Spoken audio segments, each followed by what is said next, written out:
او له بلې خوا دا طبیعي ده په دې مسجد کې خلکو دره یو ځای کېدو کې کلي والا راځي 5 وخته سهار راځي ماسپښین راځي مازدیګر و ماښام و ماخستن نو کلي کې حوادث پیښیږي مشکلات پیښیږي یا د غم خبرې راځي یا د خوشحالۍ خبرې راځي نو چې کور په کور ګرځي دروازه ټکوي تر هغه دا اسانه ده دا د اجتماع کار ده دلې سړی خپل مشکل ووایي چې ما ته دغه مشکل پیښ ده دې کې کومک را سره وکړي یا ما ته دغه خوشحالي پیښه ده هغه را سره ولمانځه طبیعي مسله ده اوس هم دا مسجدانو کې د فلاني په کور کې مړی سوی ده ایجرې ته راځي فلاني په کور کې واده ده د واده خوشحالۍ ته راځي دا د مسلمانانو اجتماع ده په درد وو په غم وو په شادي وو په هر څه سره خبرېږي او دې مسجد ته چې ټول مسلمانان راځي داسې خلک هم وي چې احتیاجات یې سړی وي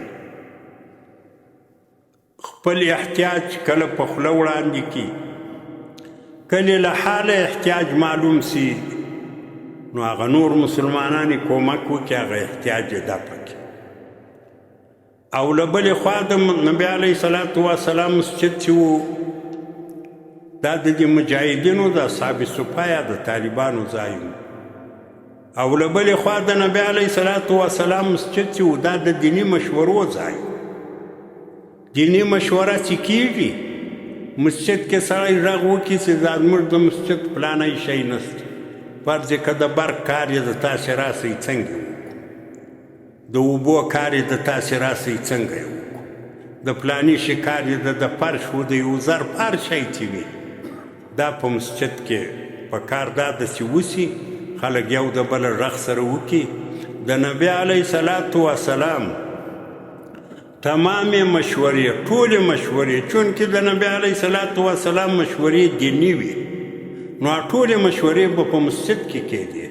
د جهاد به یو تقاضا پیدا سوه نبي علیه صلات وسلام مسجد کې غږ وکړي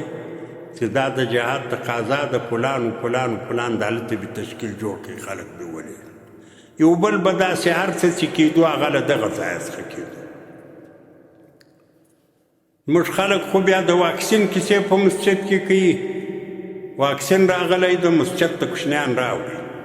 یا موسسه راغلې ده له ګوټو سره کې ګرځي ښځې هنر ګډ وډ په ننوځي وځي ننوځي دیني مشورې موږ نه کوو نه هم کې کړي او مسجد ته دیني مشورو ځای ده مسجد ته د الله جل جلاله کور ده بیت الله یعنی د الله خونه دا بیت الله شریفه چې ده ټول مسلمانان بیت الله بولي یعنی د الله خونه دغه مسجد انعکاس د هر مسجد د الله مسجد چې یاري مسجد څه وس دغه زموږ مسجد ته پر دا ځای باندې بیا یو کار بل نشي کېدل د قیامت ته ورځې دا مسجد ته که خرابه سئ ونړېدی خلک ځینې ولاړو نه څوک کور پر جوړولی سئ نه څوک کښت په دې ځای کرلی سئ نه دکان کې جوړولی سئ دا د الله ته وقف سوه بس ولاړه ستا له ملکیته ووته د الله په ملک کې راغله ستا نه حقیقي ملکیت پر ستا نه مجازي ملکیت ستا پر ستا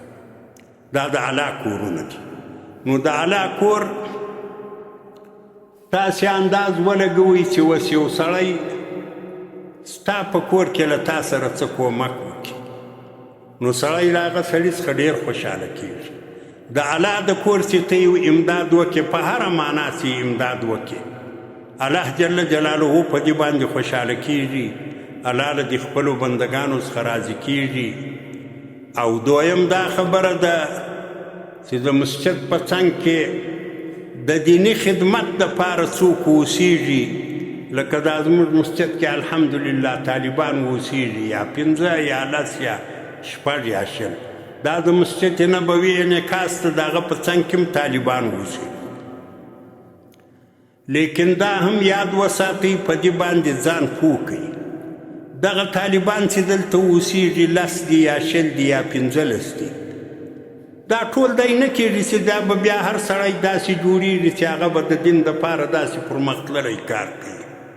د الله شان دا د په ډېرو خلکو کې لږ خلک راوځي لیکن هغه تا ته اوس معلوم نه ده چې په دغو خلکو کې به د دین کار حلاله کم یې واخلي ما درته ویل د نبي علیه صلات وسلام په درسګاه کې 400 کسه اوسېدو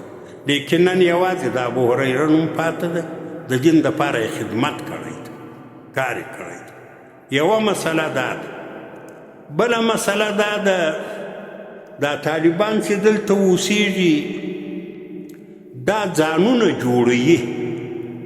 چې ځان دی جوړ کړي اوس د جوړېدلو په حالت کې ده چې دی ځان جوړ کړي بیا له ده څخه سړی جوړ شي په خپله ځان هم هغه انسانیت ته ورسوي او بیا پر مخ د نورو انسانانو دپاره هم کار وکړي نو دا یې اوس د جوړېدلو ځای ده اوس به داسې ګیله څوک نه ځینې کوي چې ته خو طالب یم دی دې وکړو ته خو لا طالب یم یې ګوره دا کوچني کوچني هلکان دي بیخي کوچني چړیان دي دا خپل کور کې سړی د خپلو کسرانو ته وګوري چې زه د خپل کور 5 کوچنیان یا 4 کوچنیان یا 3 کوچنیان هغه نه اداره کېږي نو دا خو هم دغه کوچني کوچني هلکان راغلي دي د دغو خلکو فکر به تاسې د آینده کوئ چې که په دغه ځای کې یو داسې څوک جوړ شئ چې د دین خدمت یې وکړي